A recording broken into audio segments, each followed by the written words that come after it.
विद्यार्थ्यांना अमानुषपणे लाठीचार्ज करण्यात आला, त्यांना मारण्यात आलं आणि त्यानंतर काही विद्यार्थ्यांना रुग्णालयात दाखल करण्यात आलेलं आहे। आणि आज रुग्णालयात दाखल असलेल्या विद्यार्थ्यांसोबत देखील राहुल गांधी बातचीत करणार आहेत।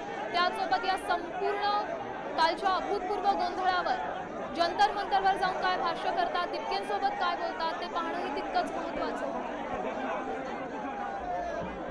खरं तर आजचं चित्र हे स्पष्ट आहे। देशभरातल्या अनेक विरोधी पक्षनेत्यांना आणि विरोधी पक्षांना या विद्यार्थ्यांच्या आंदोलनाला जाहीरपणे पाठिंबा दिलेला आहे आणि त्याच संदर्भात ही सगळी दृश्य आहेत। एकीकडे शरद पवार या आंदोलनाला पाठिंबा देण्याकरता जंतर मंतरवर दाखल झालेले आहेत, दुसरीकडे राहुल गांधी आणि प्रियंका गांधी हे दोघेही आंदोलनकर्त्यांसोबत ठिय्या मांडून बसलेले आहेत।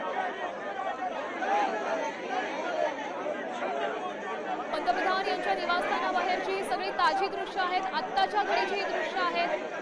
काल ज्या पद्धतीनं गोंधळ झाला, या गोंधळाचा निषेध करण्याकरता अनेक विरोधी पक्षनेते इथे पोहोचलेले आहेत। मल्लिकार्जुन खरगे देखील इथे आहेत, काँग्रेसचे अनेक काही नेते आहेत, स्वतः राहुल गांधी इथे उपस्थित आहेत।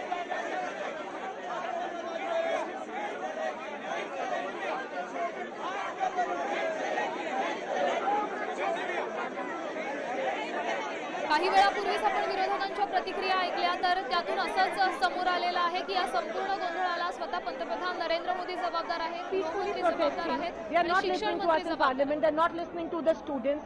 They did that to the students. They won't spare us also. And is this the democracy?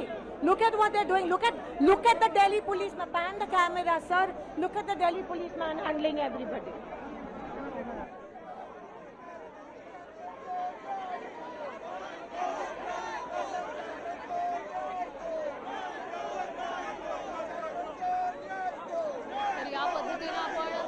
विरोधकांच्या प्रतिक्रिया ऐकतोय, दोन दृश्य तुम्ही पाहताय। एका ठिकाणी पोलिसांनी धरपकड करायला सुरुवात केलेली आहे, दुसरीकडे राहुल गांधी प्रियंका गांधी ठिय्या मांडून बसलेले आहेत आंदोलकांसोबत।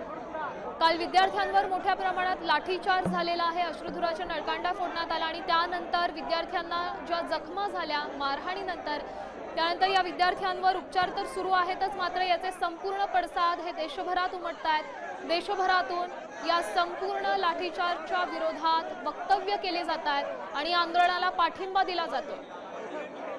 विरोधकांनीही जाहीररित्या पाठिंबा दिलेला आहे। अनेक प्रादेशिक पक्ष, प्रादेशिक विरोधी पक्ष देखील They are not listening to us in parliament. They are not listening to the students. They did that to the students. They won't spare us also. And is this the democracy? Look at what they're doing. Look at the Delhi policeman. Pan the camera, sir. Look at the Delhi policeman handling everybody. Delhi पोलिसांकडून अतिशय अमानुषपणे मारहाण करण्यात येते, हा आरोप प्रणिती शिंदेंनी केला। आता पण प्रणिती शिंदे यांची प्रतिक्रिया ऐकलेली आहे।